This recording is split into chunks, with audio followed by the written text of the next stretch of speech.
சொல்றாங்க, உங்க எதுக்கு முக்கியமா இருக்கோ அதுக்காக நீங்க என்ன பண்ணுவீங்க? பிரயாசப்படுப்பீங்க. அதுக்காக என்ன விலை கரையவனாலும் கொடுப்பீங்க. சுத்திரம். யாரை கூப்பிடலாம்?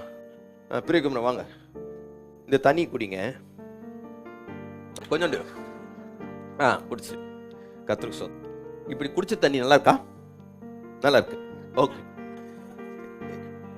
இப்போ இதுக்கு நீ குடிச்சதுக்கு இன்னொரு 1000 ரூபாய் தரேன், குடிக்கிறீங்களா? 1000 ரூபாவும் காசும் கொடுக்குறேன், தண்ணியும் கொடுக்குறேன். குடிப்பீங்களா குடிக்க மாட்டீங்களா? குடிப்பீங்க. அங்க பார்த்து சொல்லுங்க, குடிப்பேன். உங்களுடைய பிரதிநிதியாக சொல்றாரு, 1000 ரூபாயும் கொடுக்குறேன் தண்ணியும் கொடுக்குறேன்னா என்ன பண்றாராம்? என்னடா அது சும்மாவே வருதுன்னா குடிக்க மாட்டோமா? அல்லேலூயா. சரி, இதுல ஒரே ஒரு அவுன்ஸ் தான் விஷத்தை ஊத்தி விட்டு 10,000 ரூபாய் கொடுக்குறேன். சான்ஸே இல்லையா? 15,000 வேணாமா?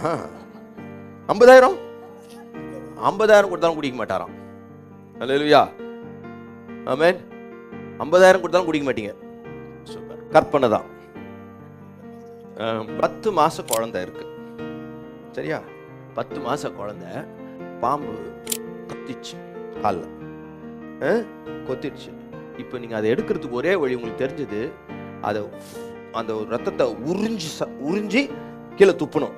அந்த உரியும் போது உள்ள இருக்கிற விஷம் உள்ளுக்குள்ள போயிறதுக்கு வாய்ப்பு இருக்கு, வாய்ப்பு அதிகமா இருக்கு, 100% இருக்கு. இப்போ அந்த விஷத்தை உரிவீங்களா உரிய மாட்டீங்களா? இல்ல அவனா அப்படின்னு விட்டுருவீங்களா?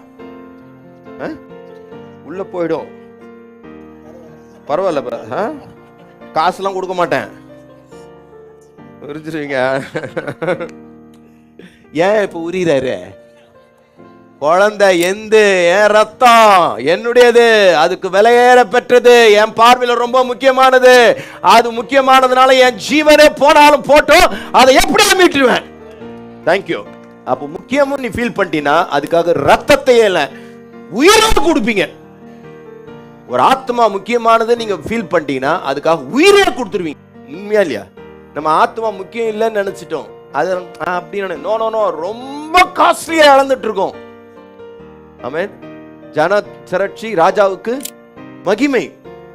ஜனம் நிறைய இருந்ததுன்னா அந்த ராஜாவுக்கு எப்படி இருக்கும்? மகிமையா இருக்கும். பரலோக ராஜ்யம் மகிமையா இருக்கும். பரலோகத்தை சந்தோஷப்படுத்துறது எதுன்னா தங்கமும் வெள்ளியும் அல்ல, மனம் திரும்புகிற ஒரு ஆத்மா நிமித்தமா பரலோகத்தை நாம் சந்தோஷப்படுத்தலாம்.